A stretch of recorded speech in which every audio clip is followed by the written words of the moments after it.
Hello, everybody. Welcome back to Reality Realness with 3 S's. I'm your host here, Chantele Francis, here with my lovely co-host, Phil. How you doing today, Phil? Doing great. How are you doing? I'm feeling a little bit tired, but like I feel good. I as usual with this new year that's going on, I'm discombobulated with what day is what day and like what I'm supposed to do because I don't have to go to work and I don't have a schedule. So I was supposed to be seeing the Wendy Williams show, and I thought it was today. But it's actually tomorrow. So like I woke up, I had an audition to do, like I got all these things done in order for me to be able to do the Wendy Williams show. And then I'm like, oh, it's tomorrow. Well, I'm kind of ahead of the game now, but I'm a little bit tired because I woke up earlier. But that's about it. Well, yeah. Well, I'm glad that you answered how you doing. How you doing, right? Doing? How you doing? Love it. Okay. Speaking of which, have you seen the documentary? I have not. No, is it good? Or do you know about her, or what's your... I would no. I would like to watch the documentary because she's had some interesting stories in her life. I didn't know that she's kind of fun and interesting. I knew my mom was watching her, and I was kind of like, I don't know who this woman is. Like, I didn't know her story or whatnot. And so I watched the Lifetime movie and her documentary. I actually took notes, so I might even do a podcast about it, just because I did write it all down. But I really like her. I like anybody that's had a little bit of a sordid past and like a little bit of drama, a little bit of drug dabbling. Like, I'm just like, oh, she's more normal than I thought she was. Normal, yeah. Yeah. So I was happy to learn that about her. And so then I decided to go and be in her audience. So I will be doing that tomorrow. But I'm really bummed because apparently on Monday, Little Kim was on the show. And like I would have loved to see Little Kim. Ooh, No, Black China, not Little Kim. Black China. Just kidding. Black China. Oh. Black China. Which would have been good too. Anyways, if this is your first time on Reality Realness, well then welcome. We are really happy to have you. Please join us in the comments because we love chatting with anybody that loves talking about reality television as much as we do.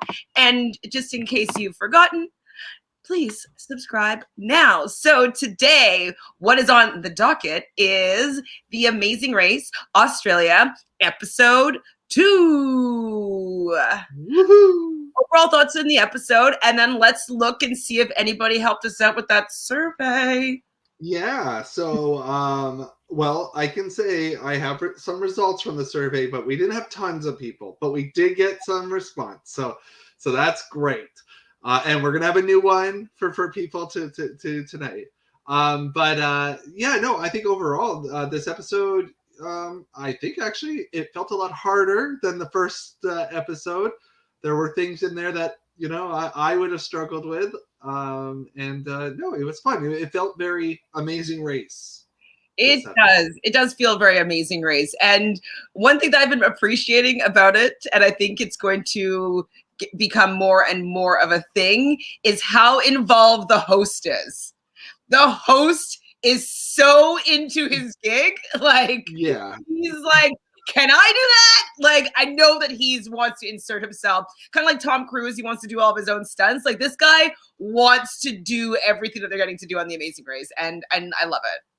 Yeah, I wonder, will that be like the last challenge? Will be like all the different costumes that he wore through the race? Because I mean, he had the pilot won the first episode, and now he's like the Speedo lifeguard. Like,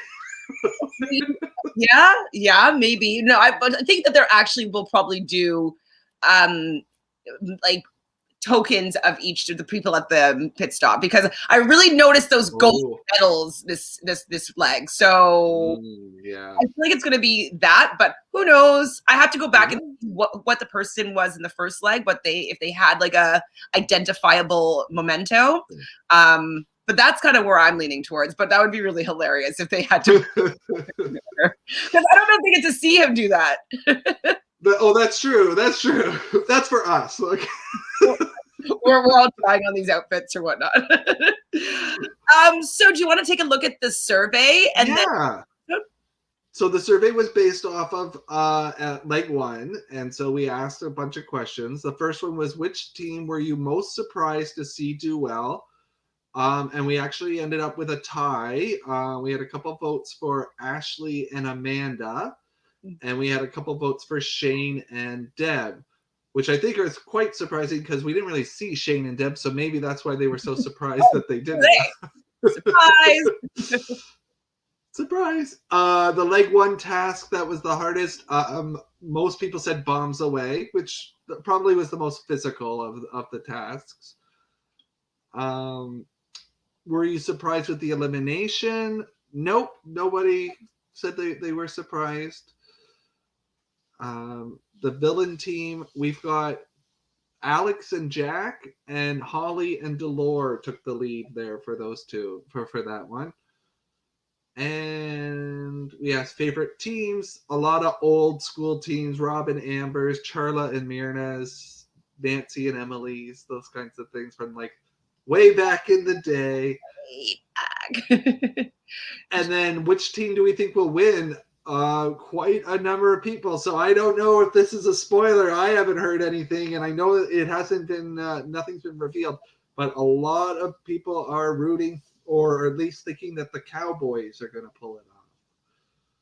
So that's like shocking to me. That's a bit shocking because they haven't been doing overly well, but who knows? We'll see. The Cowboys? The Cowboys. Okay, I mean, that's really interesting. I would put them on my lower end possible winners.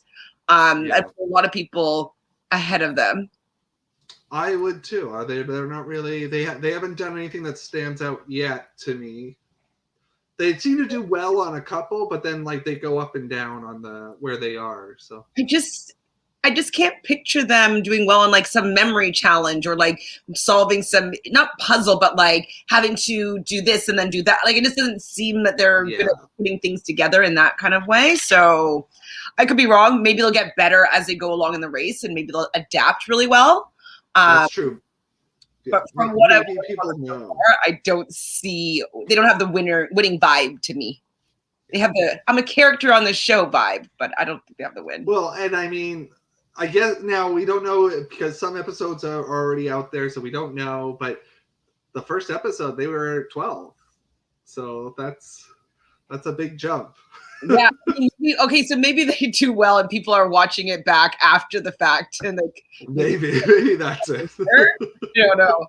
I don't know. But that's very surprising to me, and I think if they end up winning, I'd still be surprised. So I don't even think this is a spoiler right now because like. We didn't know. Shocking. I didn't believe it. I wouldn't have believed it. So basically this episode, they're going to be going to the Gold Coast. Did you know that this is the adrenaline capital of Australia? I didn't know that. Yeah. So there was a show on Netflix a couple of years ago. It was like where it was like they went to each other's properties. They had each other, like they'd had like a bed and breakfast in their house or something, or no, they ran an Airbnb in there, and they would check out each other's. Yeah, in Australia, and one of them was in the Gold Coast, and it was all about how it's like so much like, I guess it's sort of like a Blackpool in England or a Niagara Falls. Like it's lots of that kind of stuff. So I want to go there. I mean, I love the rides and fun and like entertainment. So yeah, that sounds like my type of city. And so what they're going to have to do is complete a rescue challenge. So this is where we first see the host. He's in his Speedo and his cap, kind of explaining what the contestants are going to have to do. We get to know him very well. I know, very well. He's really cute. He's growing on me. He's definitely cute. I like people that say yes to things, like he seems like he doesn't seem like he'd be like, oh, I don't want to do that, or stick in the mud. Like he looks like he wants to have a good time and have fun, and I like that in people. So I'm enjoying that in my host as well. We learned that Ashley and Amanda are from the Gold Coast, so they're really excited to be there, obviously, or be going there because they feel like they'll have an advantage of just kind of knowing the area and being familiar with the city. So at the airport, though, so I forget the order that they left, but I think Jaskira and oh shoot, I don't have Arie's name memorized yet. Jaskira and Anurag, they were first. And who was second? Oh, the twins. The twins were second, but then we never saw them leave. It just went straight into a couple teams leaving. Correct. And so we're at the airport. They all have their amazing race masks on. So I guess we're reminded that it is still at this point 2020, and social distancing and precautions are being taken in place. And then we learned that the twins were going to be leaving the race. Now, I don't know if I just misunderstood what they were saying, but I didn't really understand why they were leaving. I heard mental health at one point, but I didn't understand the correlations of, I didn't understand what happened. Yeah, so I don't know 100%, but from my understanding, the situation was during quarantine, they were put into hotel rooms and things started to surface while in isolation. Because, I mean, it is quite isolating being in a hotel room for 14 days. And I mean, when you're on these reality shows, a lot of the time it is, if you want something, you're sliding a piece of paper under the door to let the people know, like, you're not allowed to leave, like, the room. So I can imagine, like, you know, things come up in your head and you start thinking about things. And so something from the past came up, and I think what triggered it again was then they went and stayed in a hotel after the first leg. And I think it's just something that they're dealing with. And it just was like, this isn't I'm not in the right frame of mind for doing the race. So it's a bit of a sad story. I don't know. It sounded like it was something from the past, and it probably wasn't very good. So, yeah, definitely. I respect anybody making a decision to take care of their health and mental health. I'm just really sad that we didn't get to see them race. I was there on my team, of course, and I wanted to see them do well.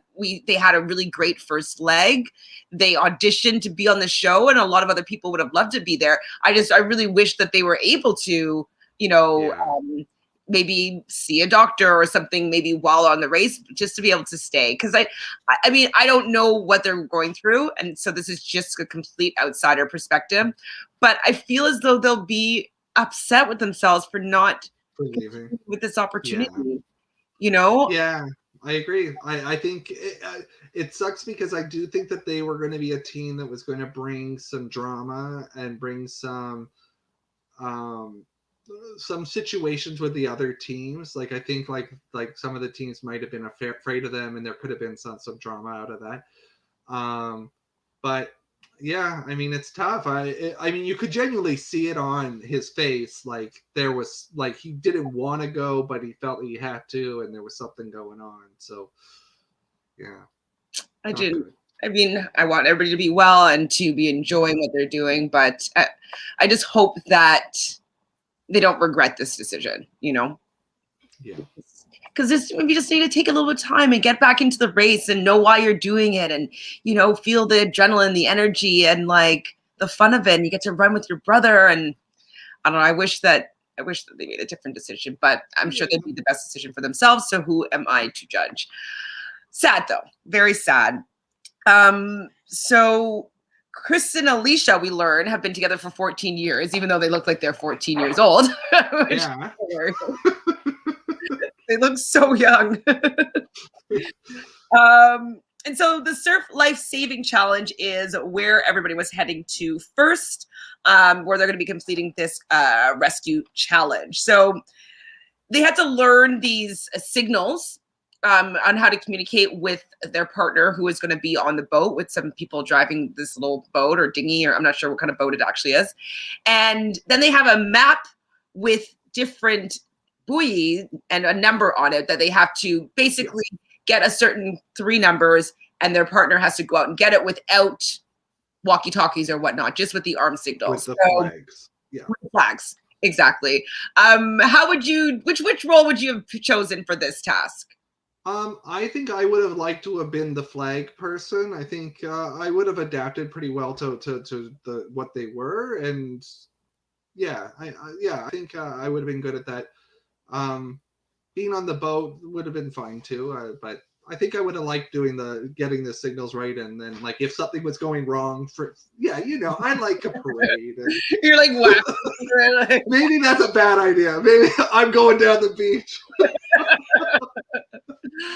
Yeah, I mean, I could have done either position there. We had to learn those signals. There were similar signals for flight attendant work, so I think I'd be okay with that. And they're kind of self-explanatory as well when you're doing it. So I think we would have excelled at both of them. I think that we would look at the other side of the numbers and see that there was a map. Like I don't. Oh yeah. I find it strange that many teams didn't see that there was a map on the other side and just allowed their partner to just go off and like not recognize that they didn't know what they were doing. I found it very strange that one team didn't even open the yellow envelope. Like, you're given a yellow envelope. That is like the golden rule of the race. You get an envelope, you open the envelope and let me put it down with the binoculars, and then I'll just stand and do arm signals. What? Yeah. What? I don't know. Yeah, definitely not the right strategy there at all. So before we get to, we'll talk a little bit more about that couple that we're alluding to. Yeah. But we find that Dolor and Holly were last at the airport leaving. And I was like, ooh, this is not the team that will be good in the last position, because I don't actually think that they're going to be very good on this race at all. No. What do you think about them, being last and their partnership, how it started this episode? Starting the episode, I mean, even there, they seem to like be sort of rubbing each other the wrong way, and they just don't seem to be in the right headspace for the race. Like, it's surprising that they went on it. It doesn't seem like something that they would actually want to do. Yeah. Or have they seen it? I don't know. Maybe they haven't seen it. Maybe they're like, oh, let's just do this. Oh, yeah, got on. Oh. One thing that happened is Skye-Blue and Jake team up with Jordan and Violeta, and they grabbed a van taxi together. What do you think about this potential alliance budding? Well, I think they showed it for a reason. So that means something. Either it's going to work, or they're going to be up against each other at some point, or something's going to happen there. But I think that they're both two strong teams, so this could be a good partnership for them going forward. So yeah, no, not a surprise there. And so now back at the beach, I found it odd that Chris and Aleisha, they speak about the fact that he can't see very well, and he's like, I believe she said that he was legally blind without his glasses. Yeah. A little bit confused as to why he has the task of looking out to small buoys in the water. I was like, this is a tough task. Maybe they thought, well, I don't know. He could keep his glasses on when he was on the boat, at least. I would think so. And then just look and see the signals. And like, so he might be a little bit better there, but I was even noticing, like, when he had his glasses on, he was kind of like not seeing things. So it's like, this guy really can't see. So this is not a good task for him, really, in either position. But yeah, I don't know. It was because I don't think the binoculars help in any way if you can't see well. Like, no, well, I guess maybe no, it can't. It doesn't help. It would just be like just foggy, probably. Like foggy lenses. So that wasted a lot of time because they had to wait for her to come back and for them to swap out. Another team that had to come back with the wrong numbers was Amanda and Ashley, because Ashley didn't realize that there was a map in the envelope on the other side of the numbers. So, there's a map. Because like, read the clue. Go through everything. Bring them all back. Like, no. So I'm happy that they figured it out, but I find it shocking that it happened so. I just feel like I'd pull it out and I'd be like, okay, like, you know what I mean? I'd just like flip both sides, because I wouldn't think I would know enough of what to do by just seeing the numbers. Yeah. I'd be like, is there something else in here? There's like, gotta be something else. What do these numbers mean? So I was surprised there that they had to turn around and go back. Such a waste of time. I can imagine that they were also, I mean, because they were almost all there at the same time. So there's a lot of panic going on there. And then those extreme waves. Like, I mean, they were crazy. That would have made it even harder to keep an eye on where your team is out there. Like, we saw that with one of the teams. She didn't even know that her teammate was running up to her. Capsizes and like it's her and comes back to the beach and she's like, oh, I thought that you were another team. I mean, that was pretty scary. I can swim, but like I really don't like big open ocean. I was taken by the current one time when I was younger, and like that wasn't fun at all.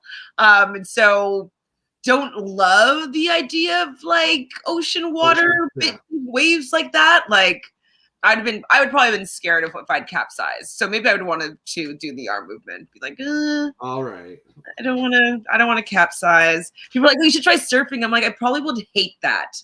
I probably would hate surfing. Like I might like the paddling on the board. I'm not doing it in Australia. Like, Australia. The sharks are out there. That's what no way. Yeah, no thank you. No thank you. So everybody's having trouble seeing their partners, seeing the clues. I didn't think it was a hard challenge, and it just became really difficult for there's no team that had an easy ride, I don't think. The one team that seemed to do okay was Shane and Deb, the older team. They seemed to be okay. We didn't see much of what they did, but they were pretty much good. Yeah, they didn't seem to have any problem. They do have 2 kids, but they got out first. And we started learning a little bit more about them. They seem they're a bit of an adventure kind of couple. I'm happy that I have them on my team now. We didn't know about them first episode, but I feel like they have life experience and they do experience things. And so I think that they'll have a lot of skill sets that some of these younger teams may not have. And they work together well, it seems, and they like each other, which is great. When we watched this episode, I was like, oh, Chantel's going to like them because they're a little bit, in some ways, their attitude on the races like Sefa and Jessica, like they're a little bit like they put themselves down a little bit, but in a funny way to like build the bond between them. And they're like, oh, we're the old people. And like, so I'm like, oh, Chantel likes those people that are like, they don't mind looking silly. Yes, I love people that don't mind looking silly. I love it. Like when people are like, oh, I can't dress up. I'm like, why? Who cares? Who cares? Let's do it. Dress up. I'm like, Halloween's my favorite holiday because I love dressing up. Oh, yes. And I used to have themed birthday parties for most of my birthdays. Like dressing up, and I like making people dress up too. So, yes, you pegged me correctly. I did love them. They're growing on me. I'm happy that I have them on my team, even though I didn't get to know them until this episode. And then I wrote down here, oh man, Dolor sucks.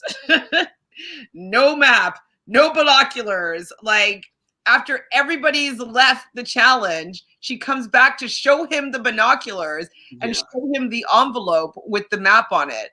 Like, wouldn't you notice the other teams are using the binoculars? Or wouldn't you notice that people got a lesson from the people of like stop go? Like they showed him making arm signals, but saying like in his confessional that he didn't know what he was doing. He just wanted to look like he knew what he's doing. Yeah. And how did he get past that point of being trained? Like he must have got trained. Maybe he just wasn't paying attention to the training, or maybe he didn't think that he had to care.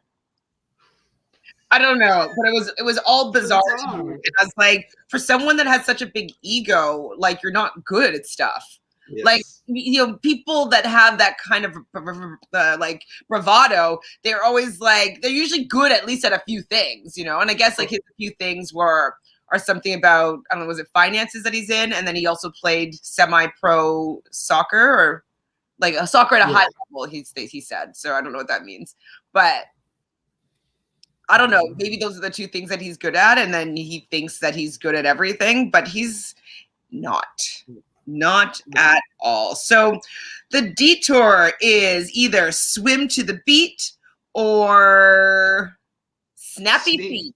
Snappy feet. That's it. Snappy feet. Yeah. Which one would you wanted to have done? Probably snappy feet. I think I would have wanted to do swim to the beat. Swim to the beat. Yeah, because like the only problem about swimming is always just plugging your nose, right? So if you have a nose plug on, like swimming is pretty easy. So I think that would have been faster to pick up and learn. But I come from a dance background, so that could be why I would gravitate towards that. And the other one's so random. Like you could have it, as we learned, some people got it in 7 tries and some people took over 50. So 50, yeah. So basically what this is for swimming to the beat, they're going to be learning a short synchronized swimming routine.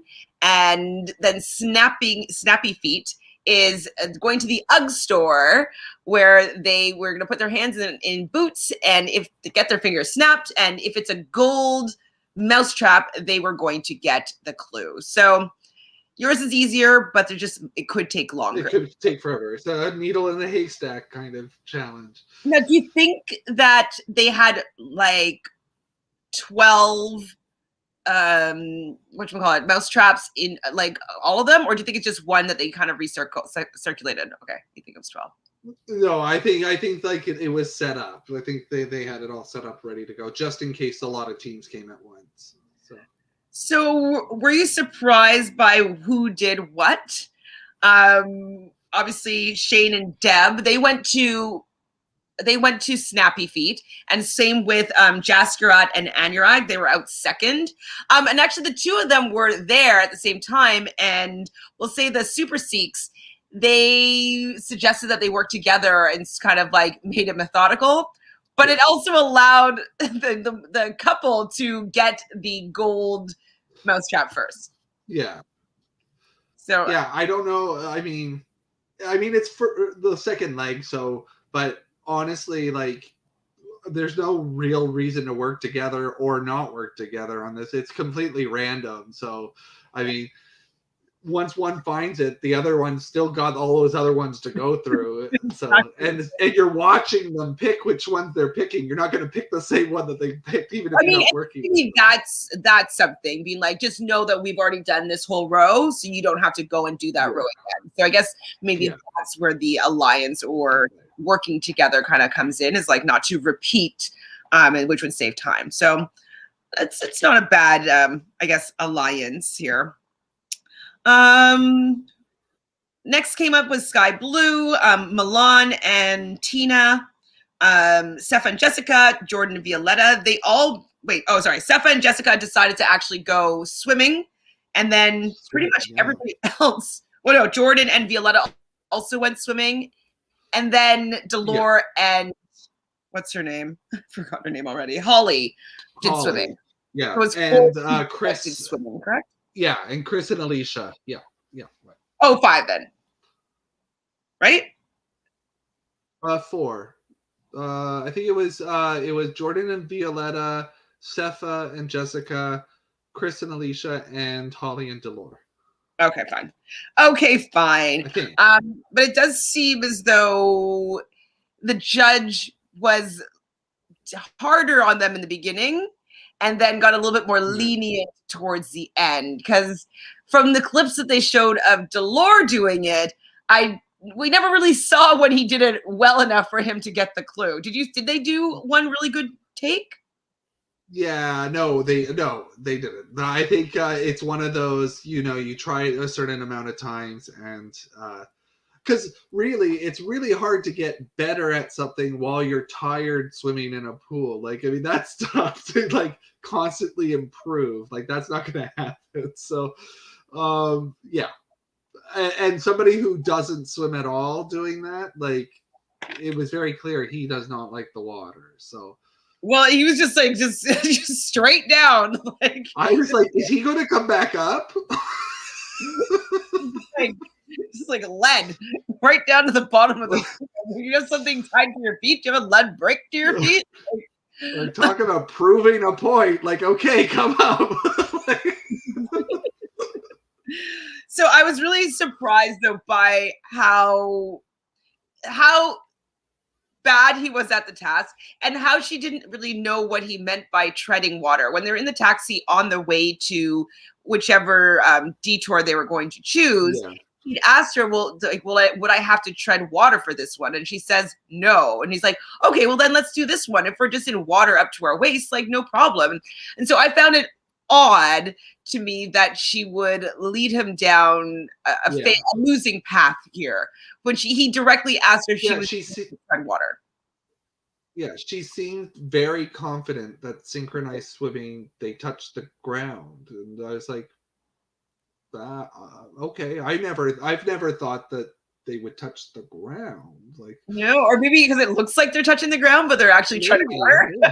But she was like convinced. She was like, no, it's all in the shallow end. And like, so, but maybe she saw a beginner's course synchronized swimming someday, and they were in the shallow end. Well, like, I mean, like their heads look quite level, like when they're like doing like their stuff, and maybe she just like assumed that they're like, on the ground, they're just moving their arms. But the whole point of it is the fact that they're not.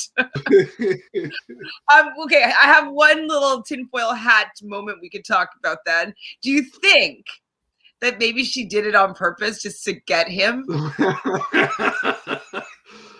I don't know, because she didn't seem like sorry, and she even almost sort of little like giggled. Like, that's what I wrote it down. I was like, on purpose, just to like make him like humble him. Go in the water. I don't know, but you know, there was a whole nother issue for Dolor, and that was the Speedo was like an issue for him. I mean, he looked good in the Speedo. He looked good in the Speedo, but he was complaining about it and like and I'm out here in my Speedo. I'm like, he was upset. I mean, he's a great TV personality, but I don't think I could in real life. Real life, I would be like, yeah, I can't even know you. So everybody does end up getting the pass to go to the next task, and the next task is a roadblock. And so the roadblock is who feels dirty, and they basically have to ride a dirt bike around the track in under 55 seconds. So if I was going to be out on the boat, so would you be doing this one, or would you want me to do it? Dirt bike. Well, so now this is the fun part about this one was you weren't, when you got that clue, because remember you have to say what you're gonna do, and you got that clue at the place that you were at the detour, so you didn't even know where you were going. So I mean, what does that mean? Who's feeling dirty or whatever? Who wants to get a little bit dirty? Like that could be anything. Like, so it's like, oh, it could really be like you're cleaning something up or that. So, you know, I probably would say yes. And then I would be like, oh no, this might be a mistake here. You can't ride a motorbike. I mean, I've never tried a motorbike, but I'm not good with two-wheeled vehicles, so. Well, go on. I'm learning something new. Yes, no. Oh, well, I'm a klutz, so. Wait, so. I'd be like Chris. I would be like, just, you know, falling all over the place. Oh dear. I mean, what if I just didn't know this about you? So how are you with bikes? So sorry? Regular bikes? How are you? Oh, awful. Really? Awful. like now, like I haven't been on a bike since I was 7, 8, maybe. Okay, so something happened when you were 7, and then you just never. I would refuse to do it, and then when I did it, I did not enjoy it. I did not like it. I like a lot of rides and stuff like that, but bikes, I just hate it, and I can't stand bikes. Oh my god! Sorry, what happened when you were 7? Did you have a bad cat? I'm actually being serious. No, I don't know. I just blocked it out. I hate it. I think also because I had put it off so long to ride it, I felt awkward being on a bike, learning it. And so I just was like, I'm never going to do it. It's part of my life. It's gone. What about driving? Do you drive? Love driving. Okay. Yeah. Interesting. Oh, yeah, we know that you drive. That's really shocking because Like So, I remember when I first learned how to ride a bike. I think I was like 3 or 4. And I remember my dad running with like with like his hand on the back, and like we're kind of running down a hill, and like he let go, and I was just riding, but I thought he was still holding on. And so I asked him, like, Dad, are you still holding on? And then I looked back and he wasn't. And then he was like, ah! Like, and I crashed, and I fell, and I bumped my lip on the curb. And so for the longest while, I had like a big bump on my lip that just like, I can still feel where it is, but it's kind of, I've grown out of it. But I did have a huge bump on my lip for a very long time because of my first day like riding a bike, but I got back up on it. And now I can't walk properly. Like, I can't walk properly. So there's no point for me to be like unable to touch the ground with my feet. It's so funny though, because like riding a bike is just so like, it's like riding a bike. It's like riding a bike. Basic. Wow. I mean, like, have you ever tried tandem bikes? Like, would you like that, where someone else would do most of the pedaling? Maybe. Like, I've never tried it. The solo ride. Like, I don't know. I'll do like a big wheel or something. Okay, like a big tricycle. Tricycle. Training wheels on your bike for you. That'd be so cute. Adult training. That would be cute. Little bells. We'll see. I love it. But like I'm now like at the point where like who cares? Like, you might not be able to do the Amazing Race. I feel like they've had before. Like you have to go ride a bike somewhere. You know? Yeah. It would be a challenge I'd have to figure out. Wow. I mean, I never knew, Phil. Like this is breaking news. This is totally, maybe we won't apply for Amazing Race together. I'm out. It's just shocking. Yeah, no shade, really. It's just shocking. That's right. Oh, shade. It's shade. It's all good. Well, maybe, well, I don't want to shade because I would want you to maybe try it again and maybe you'll learn to enjoy it. But it may be too late. But it feels good to ride a bike. When I was living in Montreal, I don't know if you have them in your area, but we had these. It's called Bixi, which is like bike taxis, and so there's these big, long, like 15 bike lock places, and so. Right. You could I bought like a year pass and it was like $60. And so basically like my transportation. So there was like a Bixi stand right out in front of my house. And then like right where I worked. And so I just would like ride the bike to work, and I was working at a bar. So if I was tipsy, I'd just take a taxi home. But like if I wanted to ride my bike home, I could. And so, yeah, it was a Bixi bike taxis. It was Bixi bikes. And I loved it. It was just like so convenient. And like everybody had a Bixi pass. And we just like, hey, you guys, let's go get a Bixi. And we just go and grab it and have like a little Bixi gang. So sounds like a nightmare. Oh, what are roller skates? Oh God, you should see me on roller skates. That's a mess too. Oh dear. Okay. I know the tasks that I will have to do. Hopefully we'll be able to suss them out. That's right. Okay, so wait, oh sorry, okay, so everybody's doing the roadblock. The only person that seemed to have trouble was Jordan, correct? Chris fell. Okay, I remember. Yeah. I can't tell the difference between those two couples at this point. Yeah, they're both dancing couples. Or sort of. I don't know who's who yet, but I know the difference between the two girls. I know who Ashley is and who Amanda is, which I'm happy that I figured that out quickly. Yes. But I don't know the difference between the two. Well, I know who Jordan is because he has glasses. Correct? No, that's Chris. Oh, so there you go. So I don't know who they are. I don't know. Yeah, the dancers are Jordan and Violeta. I don't know. They're the dancers. And but then Violeta and Ashley look the same?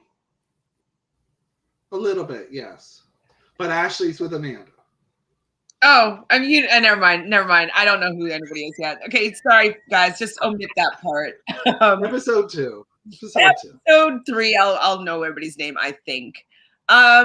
So what was really lucky though, when Jaskira and Anurag were leaving, they were leaving in second, and they were leaving as the Cowboys were pulling up. So they were able to grab their taxi right away and be able to head towards the next leg of the race, which was really great timing. And that's something that I just logged here that, yeah, you know that, but if you know people are coming, like staying where you are is actually probably a good way to get a taxi instead of moving away from that location. So I thought it was a good idea. Right. And even if they had asked their taxi to stay, you could be like, hey, can you call us another taxi? And that would have been something that they could do as well. So are you still here, Phil? I'm still here. Okay. I was like, I'm still here. Am I by myself? Oh my God, have I made fun of you too much about not riding a bike or roller skating? It's only episode 2. So wait, when did this happen? So Dolor and Holly are leaving the water, like the beach task, and so are the moms. And so Holly and Dolor ordered a taxi, and the moms just kind of like waltz in and try to take this taxi. They realize that it's Dolor and Holly's actually, and Dolor was a little bit rude about it. What do you think about this kind of rivalry that Dolor is seeming to want to have with these older women? Yeah, I mean, I get the vibe that they knew that they were both in the back, so that's why there was no, well, let's just share this and go. Yeah, I mean, he's threatened by them. Which is funny because he talks like about how he doesn't think that they're deserving to be there and all that, but you could tell he was a little bit shaken with them being in the back with them.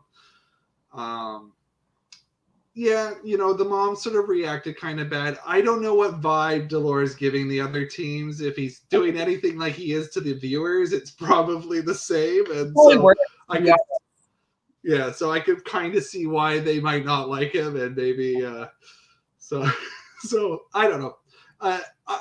They were in the right. It was their taxi to kick them out. They were in the right, but there was something about it from, in my opinion, about how he was addressing them. It was just quite disrespectful, though. I thought, in general, you're just supposed to be kind to your elders, just a little bit, and I just thought that he was kind of overly rude to older women with children. I don't know. He totally devalued them. Like it was like, he writes them off. I get you that it's your taxi, so like that's totally fine. But kind of how he was speaking about them and to them, I didn't really appreciate. I thought that it was a little rude, a lot rude actually. Wait, okay, so Dolor, though, is angry at Holly for the fact that, like, brought it to this task that was terrible. And that was the moment, though, when I was like, I think that... she did it on purpose. Pardon?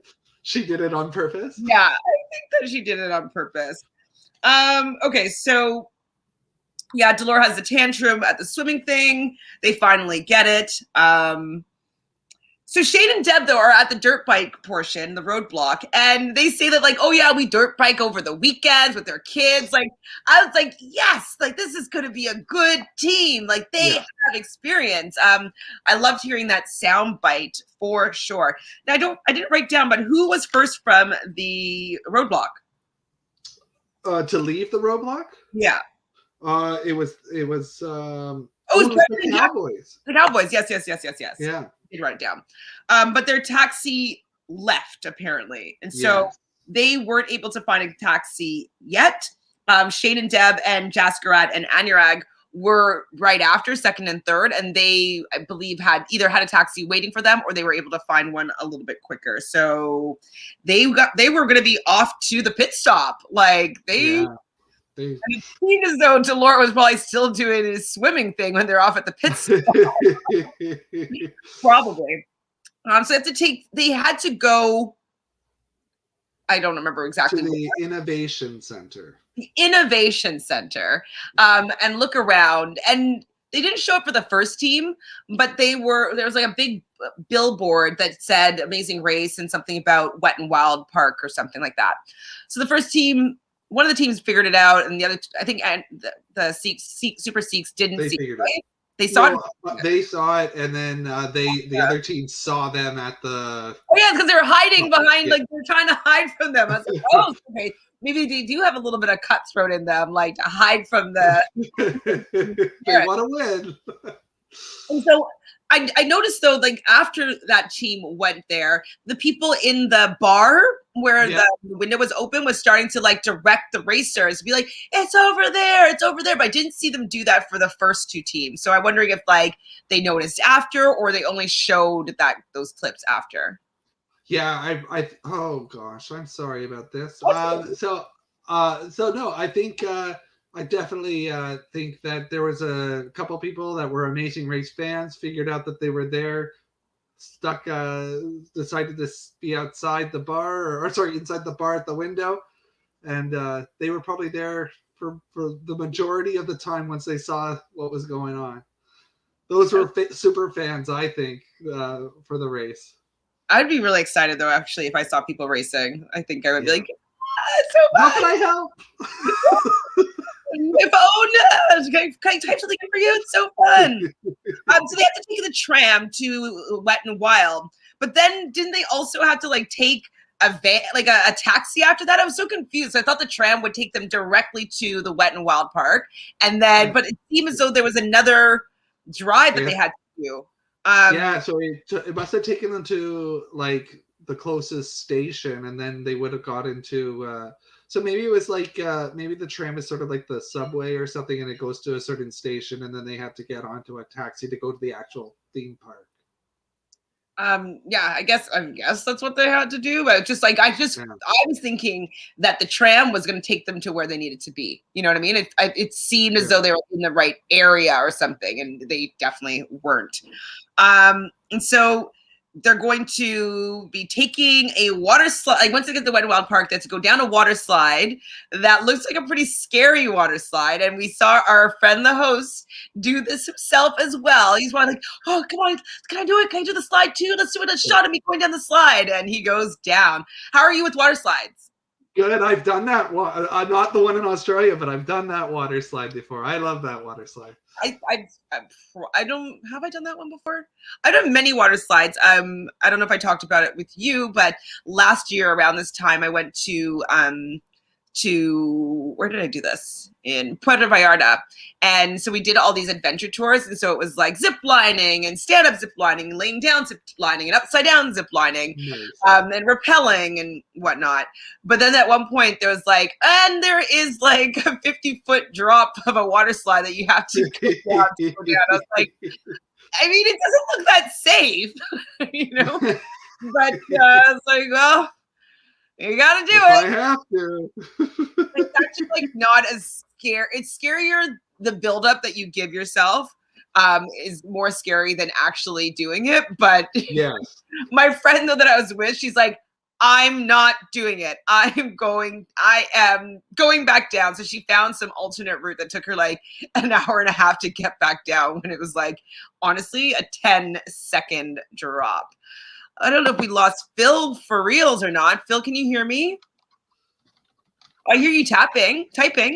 Oh, can you? Okay, I'm almost there. I'm here. Hi.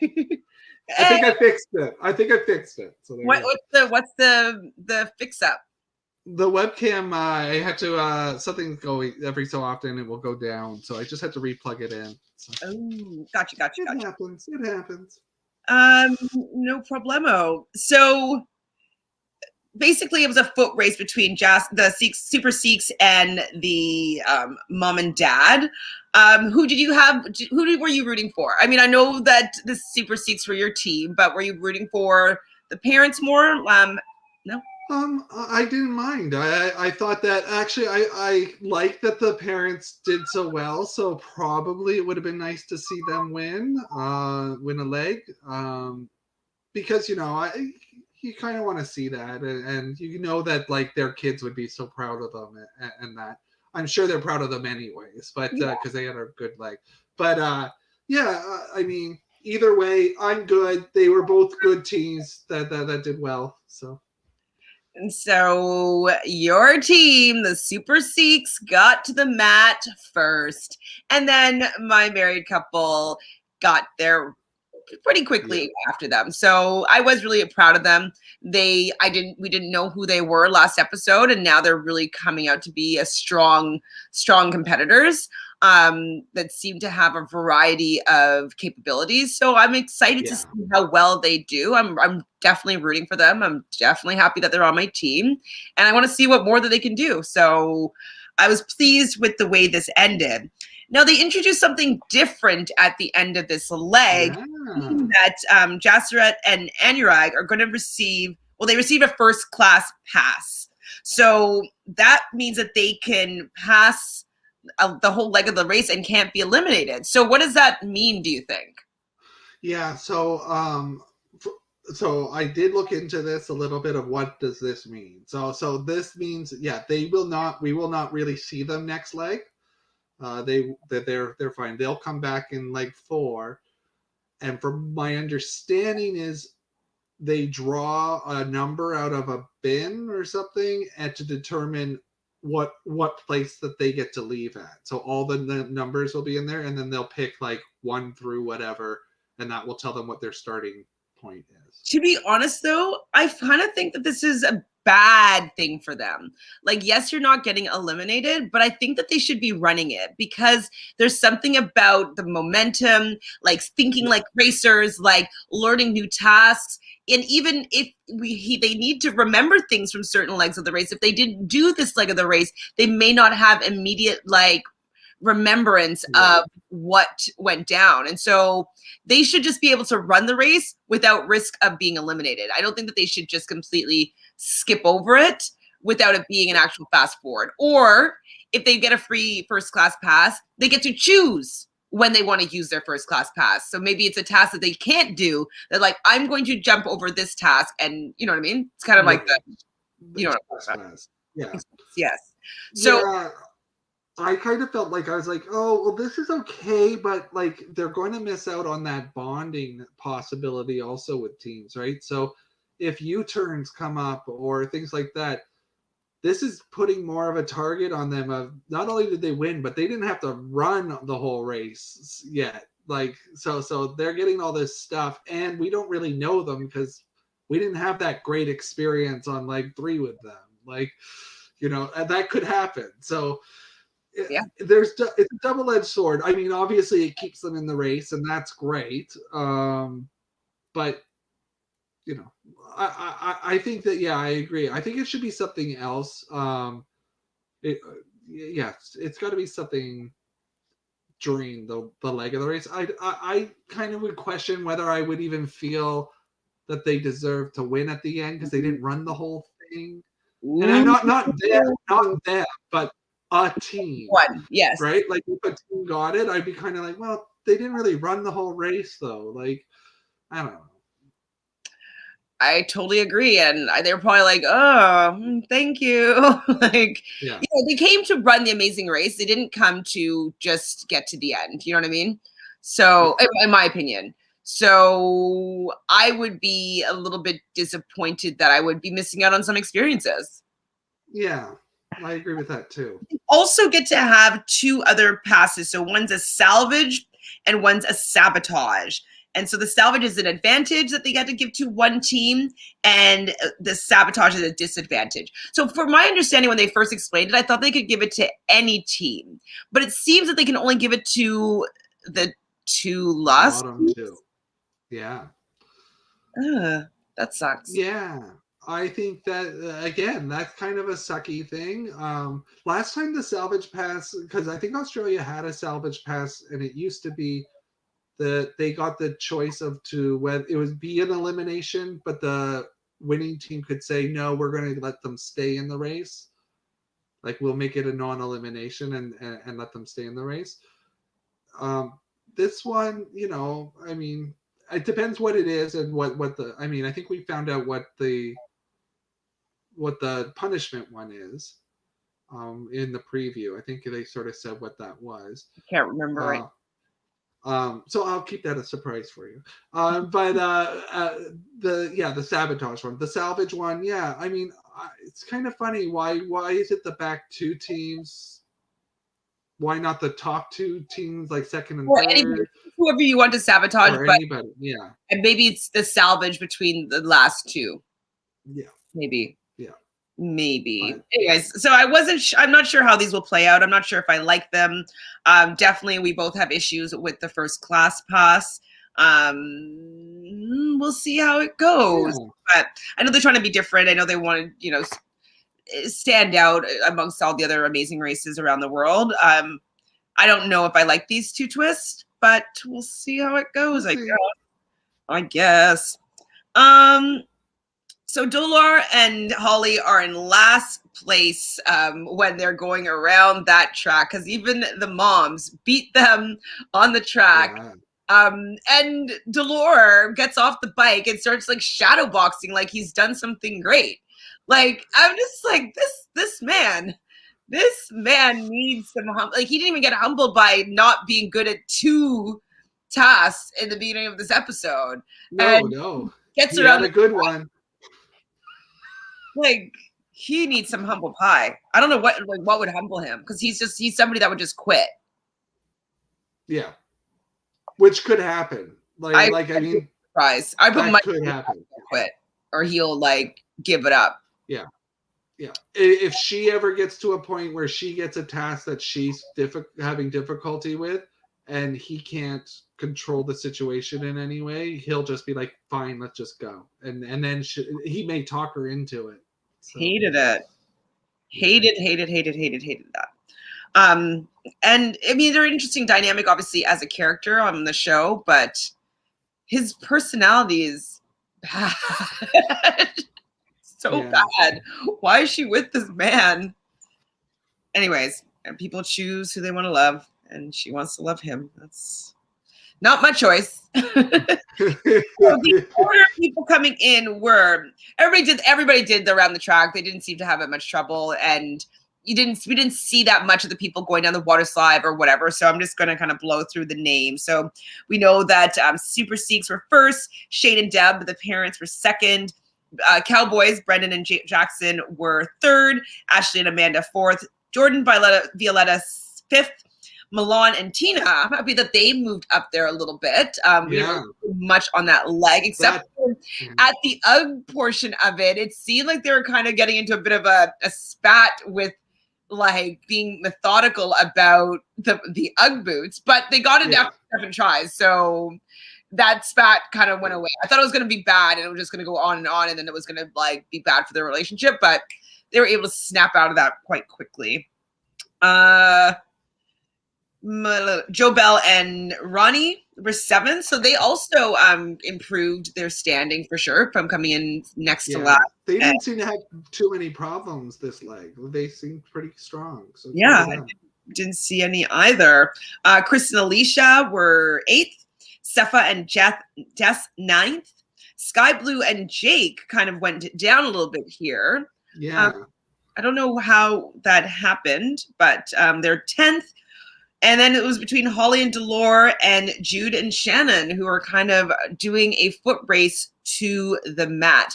Now, the moms did get there before Dolor and Holly, but they didn't have their backpack. Where did they drop it? Because they seem to have found it quite quickly, or was it just a jump cut? It was at the bottom of the water slide. They left their backpacks. So big mistake. But it was a non-elimination round that's going to be solved by the Super Seeks giving them.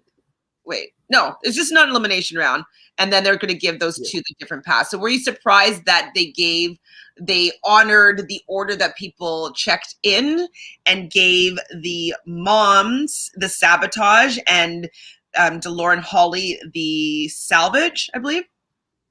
Yeah, I mean, I kind of questioned. I think they probably had this idea of the first class pass and all of this for later down the line. I kind of feel like this was going to be an elimination, but then because of what happened with Alex and Jack, they said, let's make this a non-elimination. So yeah. And so then once we saw who the two back teams were, I think that had Shane and Deb been in this position, they probably would have made the better choice Opposite. of what to do. But I think, and we talked about this on the first episode, the one thing that we were concerned about with the Super Seeks is that they're going to try to make themselves overly nice to fit in with everybody, and they seem to be those people that are like want to play a fair, nice game, and it might bite them. I don't know if it will bite them because I feel like Dolor is a sinking ship anyway. So any help he can get, I don't know how much it's really going to help. But and also, it's going to hurt. I don't think I would want to have Dolor on my bad side. Yeah, that's true too. Because if a U-turn comes up, we can tell he's going to hold on to anybody that goes against him. Yeah, he likes a good grudge. So I am concerned for the moms because I think that any disadvantage of them having to do something, it's going to be tough for them right now. So we'll see. Think of that moment though when Dolor and Holly were still in the slide and she's like banging on it and she's like, let's go, like why aren't we going? Yeah. Was it a timing thing, or like what do you think was happening there? They were just holding out for it's called the camera said don't you dare press the button yet. We want to race to the finish. 100%. Okay, I agree. Like, let's make them sweat here a little bit, and now go. What's interesting is Holly and Dolor, I actually made note of this, were so they actually knew, go get your bags. They didn't panic when you saw the one team running to the mat. Like, I think instinct, if you saw a team going to the mat, you would just run. You just go and just run to the mat. But they remembered we have to get our bags. So that was smart on there. I'll give them some credit. There we go. Ooh, some credit. So it was a pretty basic episode, but very amazing race-esque. Yeah. Any other standouts that we didn't really talk about today? Anything that happened that we didn't mention yet? No, I mean, I'd like to see more of Malaan and Tina. I wish that we got to see what happened because they were like lower to the back at the bikes, and then they became, what did they come in, like 5th or 6th or something, right? Like, yeah, it's how did they get ahead of everybody? Like something happened there. I'm kind of missing there's still parts that are missing in the editing because there's so many teams, and we're missing some parts, but I know. Who knows? Well, we have to be happy then, though, because when we usually start seeing people being focused on is because they're leaving the game. That's true. That's true. We want them to kind of fade into the background unless they're in the front or the back. So I believe that you have another survey for us this week. Yes. Ooh. All right. So let me open that up.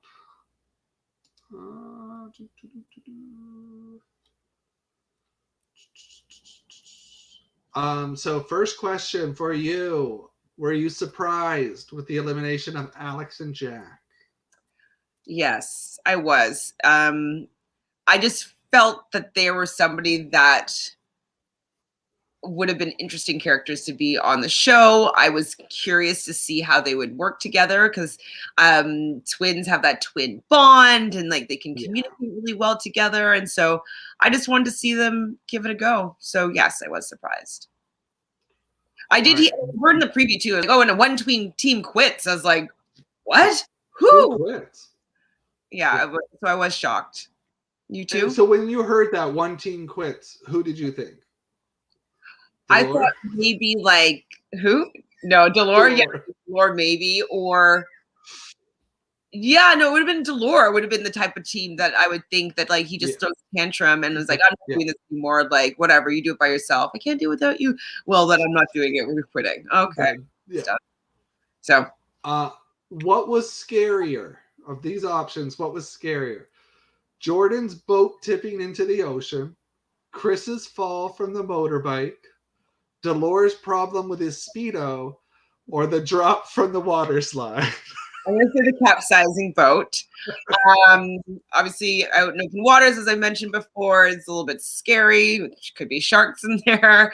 The undertow is pretty aggressive, so I wouldn't want to be flailing around in those circumstances.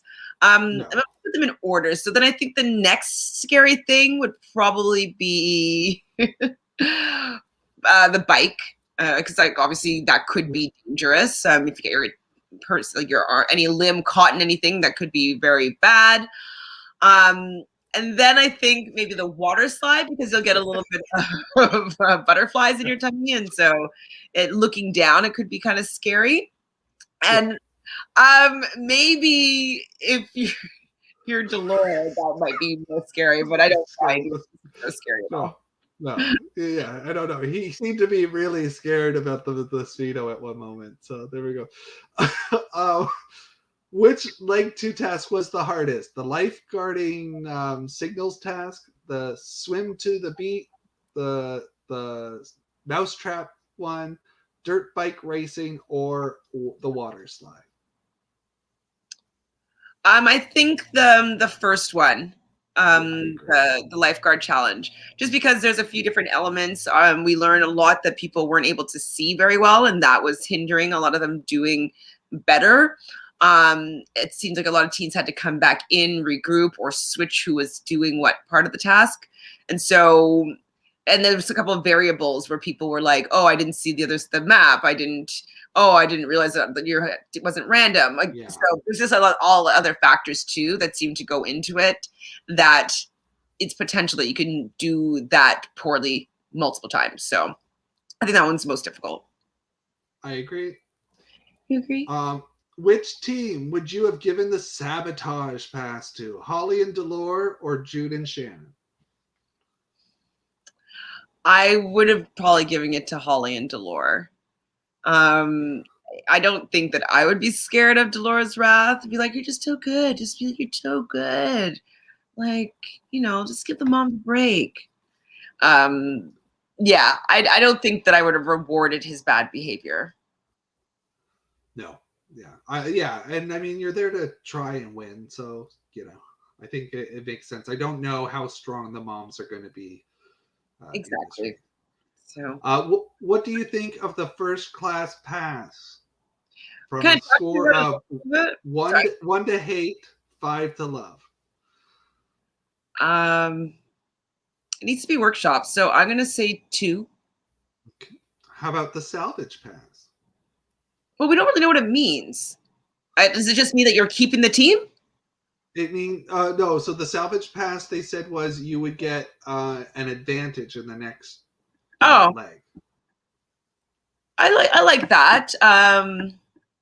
Getting maybe good directions, having a taxi driver come with you the whole way, getting access to a phone for a moment. Like, I don't know what they would be giving them as an advantage, but I think that it would be a very useful advantage. So I would say that's like a good 4 or 5. I don't think it really hurts the game that much. I don't think that it makes them a big target. I don't think that it hurts anybody else's game, because if it's an advantage, it's still you having to use your own person to execute something.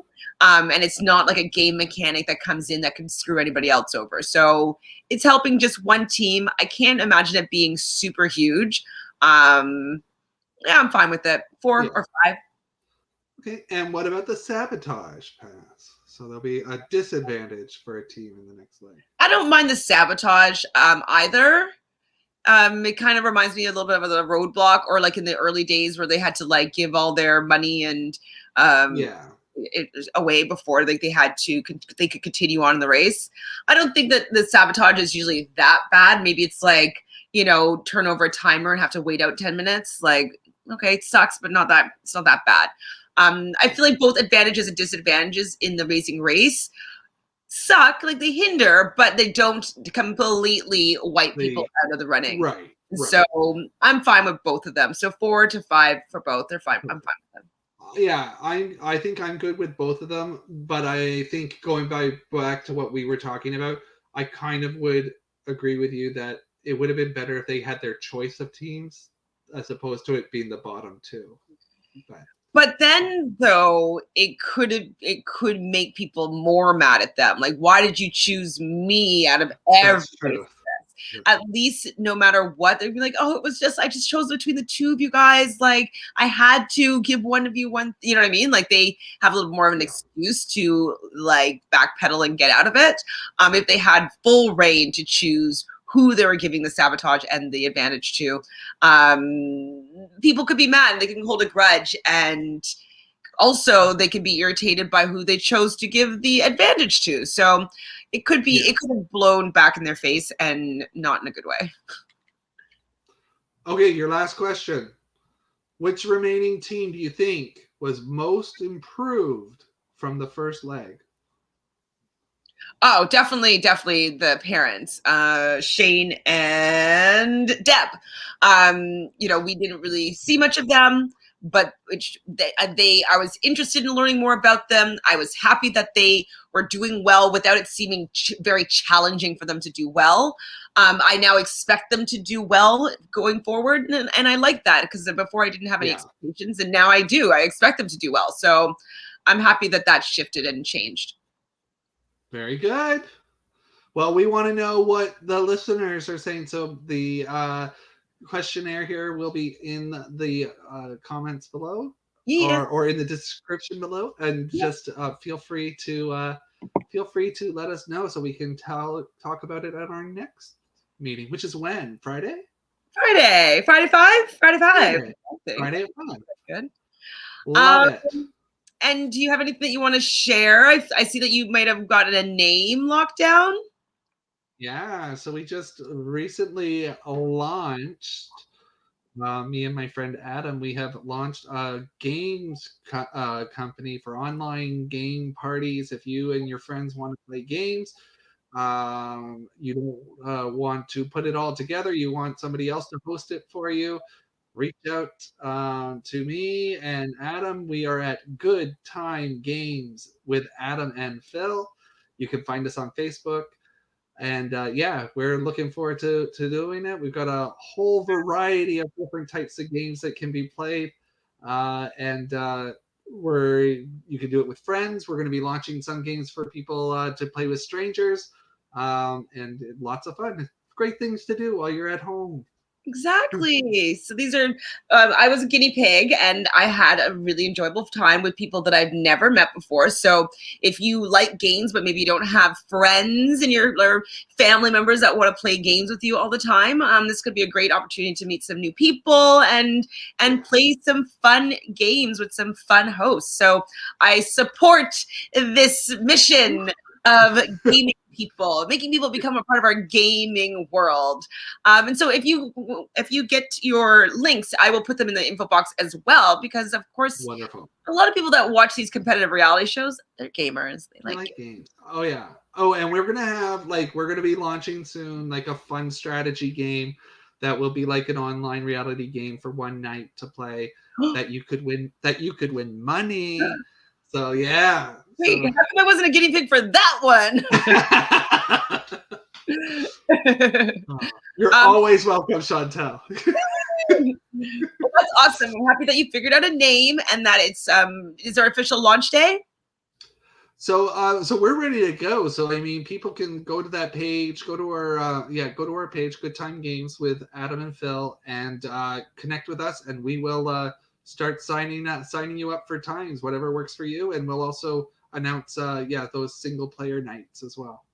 Sounds good. I don't have anything as cool and exciting as Phil does to announce, but I will be talking on Reality Pop. So it's a new reality TV network. And so we're doing a podcast tonight. I don't know when it's going to actually air because I think we're pre-recording it. So look out for that, guys. I'm going to be talking as a part of a new network. And it seems as though Big Brother Canada is going to be starting up. So we will be doing some coverage with that as well here and on Reality Pop. So I'll let you guys know what's going on. But other than that, maybe subscribe. What about that? Subscribe. Join us tomorrow at 11 for RuPaul Drag Race UK recap. Yes. Oh my God! I just got the bing bang bong, ding dang dong, bing bang bong. No, you did it. It's back. It's back. Boom, boom, boom. Anyways, tomorrow at 11, Friday at 5 p.m. Eastern, you can find both of us talking about some more of the shows that we love. And that's all she wrote today, guys. Love y'all. Bye.